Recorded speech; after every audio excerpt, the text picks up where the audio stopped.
CHMA.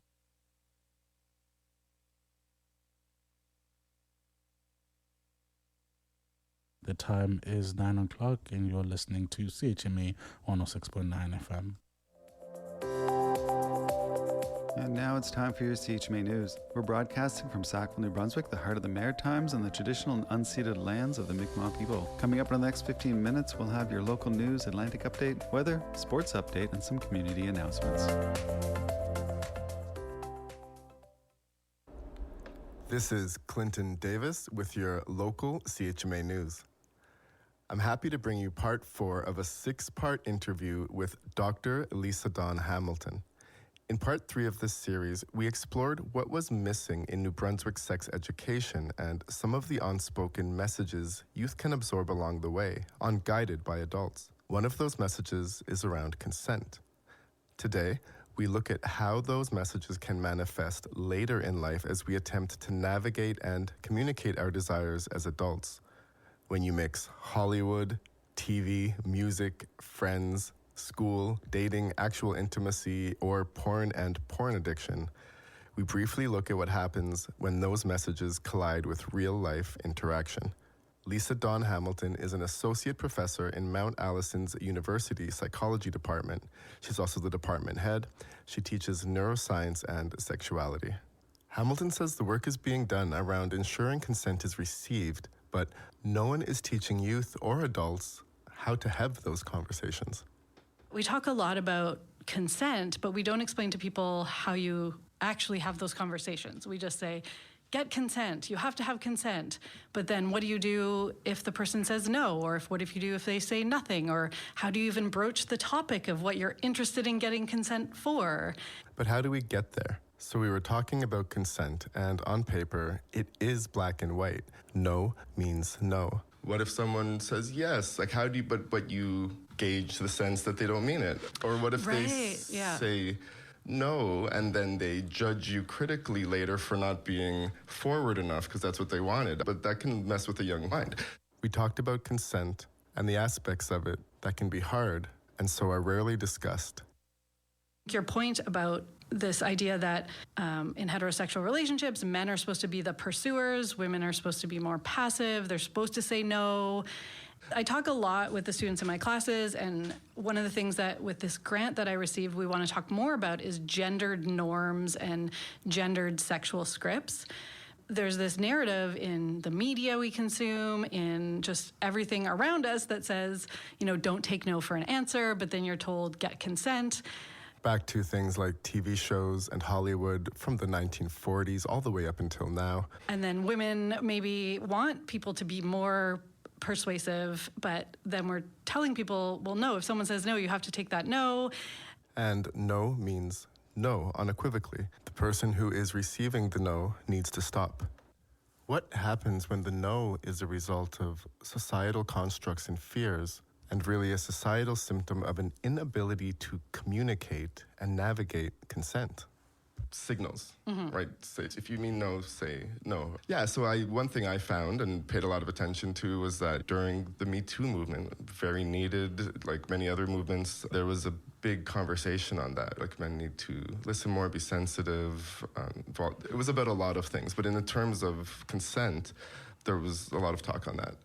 And then what I'm seeing on social media nowadays, and it's not as a whole, but you do come across this content, is an increasing number of women seeming to want to emasculate men and saying that we're too soft, we're too this, you got to be a man, you got to just, lead and take. And I feel with every revolution, maybe there is a potential to go too far to one extreme, and then society tries to get back in the middle to normal, not go back to where you were, the reason that caused Have you ever encountered anything like that? Any trends like that? Oh, absolutely. Resonate? Absolutely. Okay. I see it on social media. I also see students in my classes talking about it, or I have them do reflections, and so they'll often write about these experiences. And yeah, it comes back to this idea of we have these gender norm ideas about what sex should look like. And instead of actually communicating about what we want, we expect the other person to just know. And when someone is respectful of a no or respectful of a, oh, I'm not sure. But then some people take that as, yeah, that you're not a real man if you're not going to push for it, or which is the exact opposite of what we're trying to teach with the consent movement, is that we want people to be able to openly say, hey, here's what I want. And if you want someone to be aggressive, like forward with you, let them know that, right? And so don't assume if someone, after you've said, no, I'm not interested, that someone backs off. Like, they should do that. That's what we're trying to teach them. And then at the same time, you have people saying, and I will say women in heterosexual relationships are saying, well, he needs to work for it. He needs to work harder. And I feel like that is putting the consent conversation back. And it's unfortunate that's the direction we're going with this. In the end of all this confusion, with so many of us not able to simply communicate what we want, it's relationships between people that are not being formed. Hamilton says part of the problem is that we are surrounded by stories where nobody has to say what they want out loud. So this is what we're shown in movies and TVs, like people just lock eyes across a room and they just know, right? And everybody knows what the other person wants and you just start kissing and like without any sort of conversation. And there's just so much confusion around the gender roles when we're talking about heterosexual sex. And I think that is a big thing that I often educate women around, being, say your no and mean your no. You know, don't say no when you actually mean yes. Don't say yes when you actually mean no. And all of those things are really hard, though, because women are slut-shamed if they say yes, right? And so it's just this constant battle between gender norms and knowing what's right for you. And it's, yeah, never ending. It's complicated. Real life interactions between humans are complicated.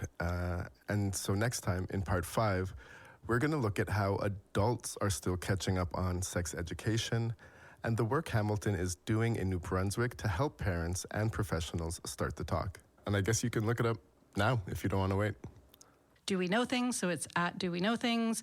And then Sex Ed East, which is my sex ed for grown-ups, is at Sex Ed East on Instagram. Questions, comments, feedback, or story ideas, email me, Clinton Davis at chmafm.com, and for the general news station, news at chmafm.com. Again, our articles usually come out around 10 a.m., and make sure you catch our local briefs. If you've been looking for the articles to the first 3 parts of this series, my apologies, they haven't been online, but I hope within the coming week, you can expect to see all 4 in your newsletters. For CHMA Local News, I'm Clinton Davis.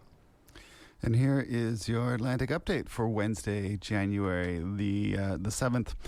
A messy combination of snow, freezing rain, and rain is expected across southern New Brunswick and central part of Newfoundland. In southern New Brunswick, Environment Canada is forecasting 4 to 6 hours of freezing rain today that will begin as snowfall. Freezing rain is also on tap for parts of southern and central Newfoundland overnight tonight. The weather agency is calling for up to 30 millimeters of rain in eastern Newfoundland, which could cause snowmelt, runoff, and possible flooding. More than 10 centimeters of snowfall is expected overnight tonight in western Newfoundland, while parts of the island's northern coast could see snow, freezing rain, and ice pellets. The trial of Jansen Baker, who will continue in Moncton today as the 39-year-old faces 2 charges of first-degree murder in the 2019 deaths of Bernard and Rosemary Saunier. The couple were found dead in their home in Dieppe. Yesterday, a jury heard opening remarks in the trial where prosecutors alleged Baker was hired to kill the Saunier's son. Baker, along with 4 others, is also facing charges of conspiracy to commit murder. The trial is scheduled to last 3 months. And a teenager attacked by 3 large breed dogs in southwest Nova Scotia over the weekend has died. Municipal and school officials confirmed yesterday that the 13-year-old boy has died from attack near Shelburne after being flown to Halifax with life-threatening injuries. RCMP say the boy was attacked Saturday as he passed by the property on his bicycle. Police say the investigation is ongoing. So far, no charges have been laid. And a former Nova Scotia healthcare CEO has admitted that she failed to properly prioritize oversight of her expense claims, which led her to being convicted of fraud over $5,000 last year. Tracy Kitch, the former CEO of Halifax-based IWK Healthcare, appeared in a Halifax court yesterday for a sentencing hearing. Kitch was convicted in September of using a corporate credit card to pay for more than $30,000 worth of personal expenses. The judge's decision in September says Kitch's action were dishonest and deprived the IWK of money meant to address healthcare needs for mothers and children. And a Provincial Energy Board hearing on Nova Scotia's power application to rise residential power rates begins today. The province's largest utility has proposed rate increase of 3.8% this year and 4.1% on January 1st next year.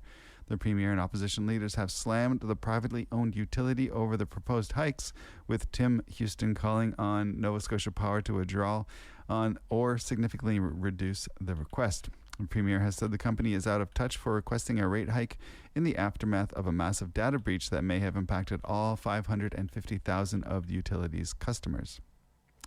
And finally, officials in charge of PEI's home heating program say they're expecting fewer applications this year. For the first time, all applicants in the provincial program have been either a Canadian citizen or a permanent resident. Previously, you needed only to be a PEI resident to qualify for the $1,200 in assistance. Officials say they expect a 20% drop in applications. And that is your Atlantic update. Here is Enver with your weather.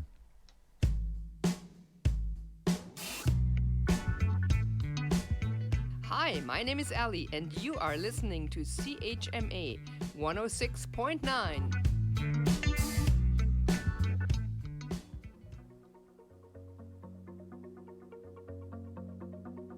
Freezing rain warning in effect for Moncton and southeast New Brunswick.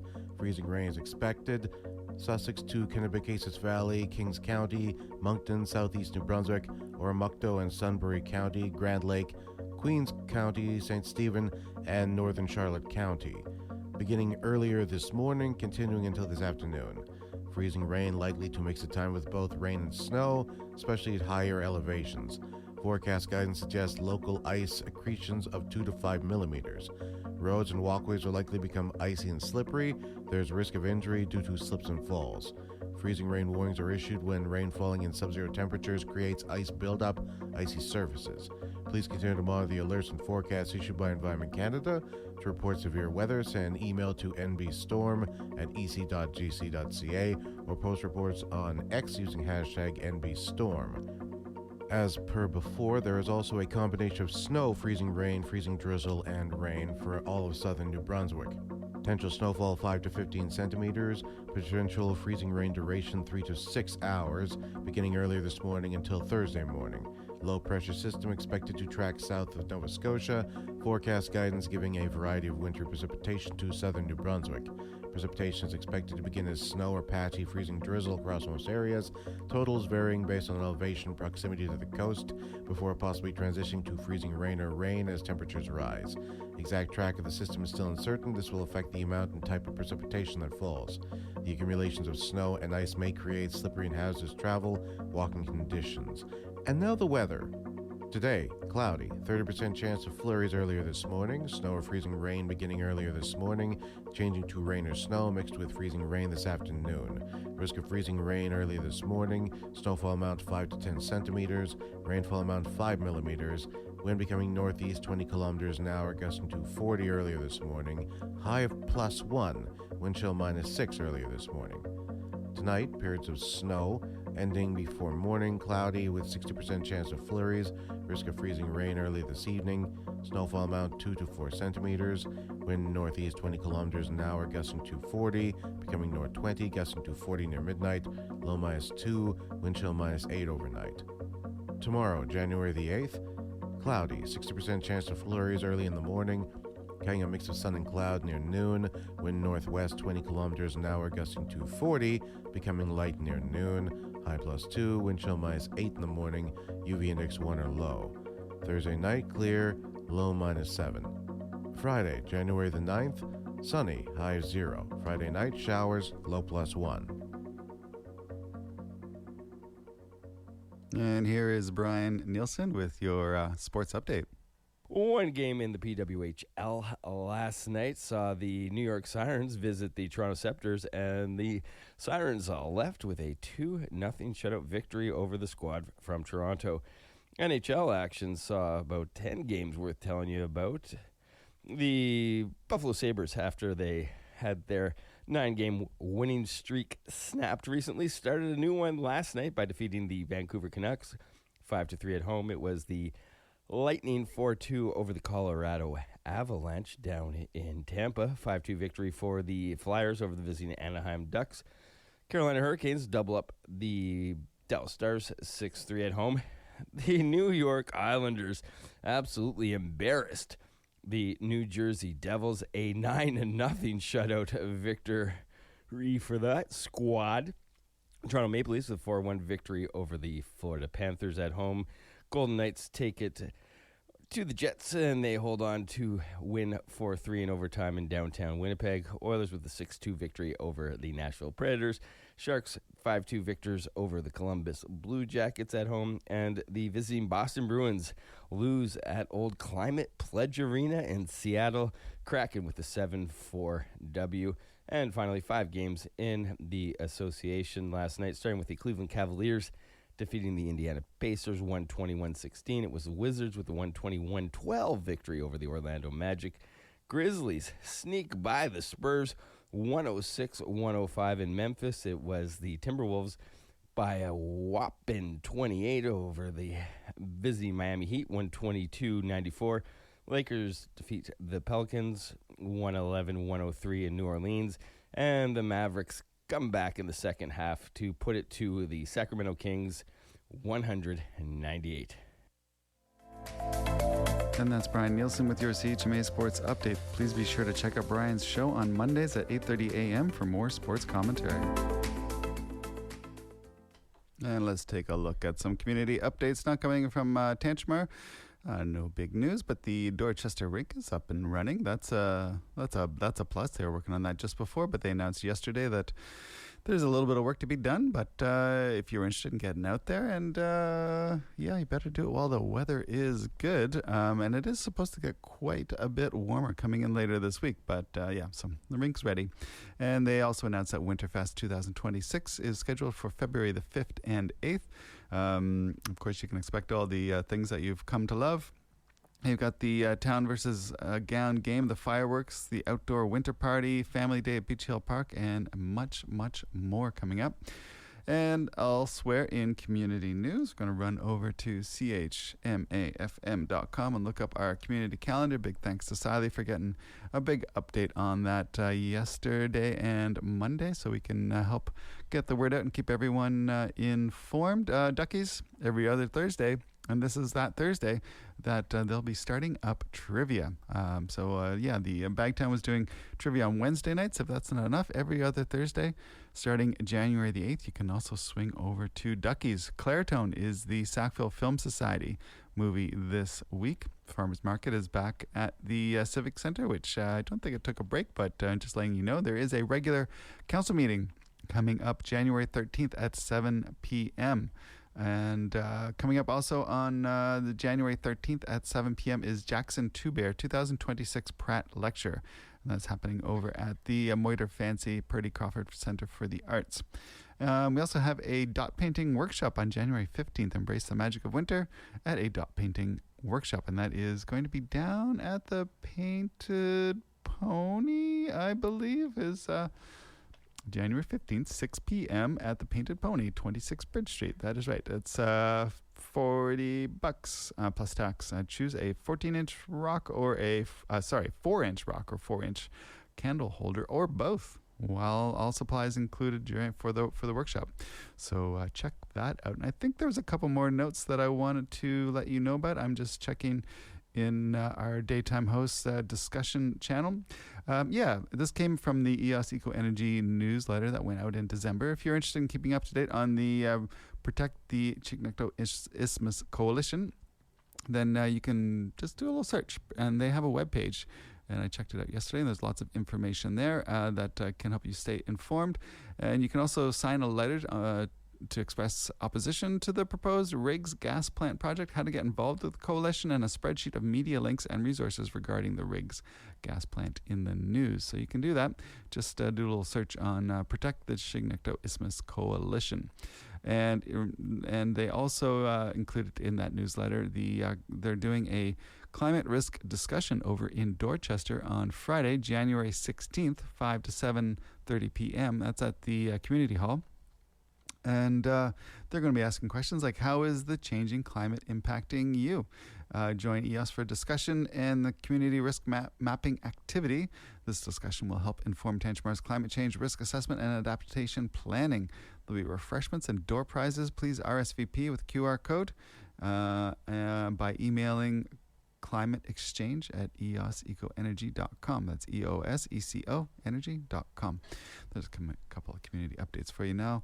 Hopefully you feel informed. And of course, if there's anything you ever want the Voice of the Marshes to include, please drop us a note at psa@chmafm.com or station@chmafm.com, and we'll be more than happy to get your spot on air and include it in our online community calendar. All right, it is 9:20, and I've got a few more for you, and then we'll get into some music. Hi, I'm Steve Riddlington, and you're listening to CHMA 106.9 FM in Sackville, New Brunswick. Do you know a senior who's gone above and beyond for their community? Do you know someone who helps others, volunteers their time, and makes Tantramar a better place simply because they care? The municipality of Tantramar wants to hear from you. Help them choose the next crown of Winterfest by submitting a nomination. Nomination forms are online at www.tantramarnb.com/winterfest, or you can pick one up at the municipal office at 31C Main Street here in Sackville. The deadline for submissions is January the 28th. Let's celebrate seniors who make our community shine.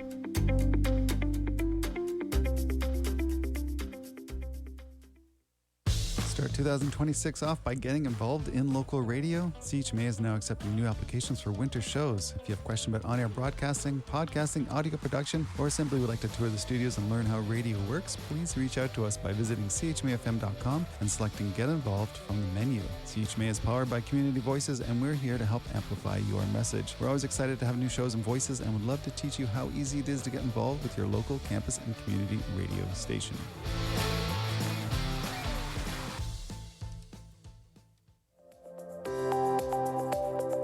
And that was your CHMA News. Please visit www.chmafm.com for more news and to sign up for our email newsletter. Funding is provided by our monthly sustainers, the Community Radio Fund of Canada, and the Municipality of Tantramara's Community Development Grant. If you have a story idea or would like to include an announcement, please write us at news@chmafm.com.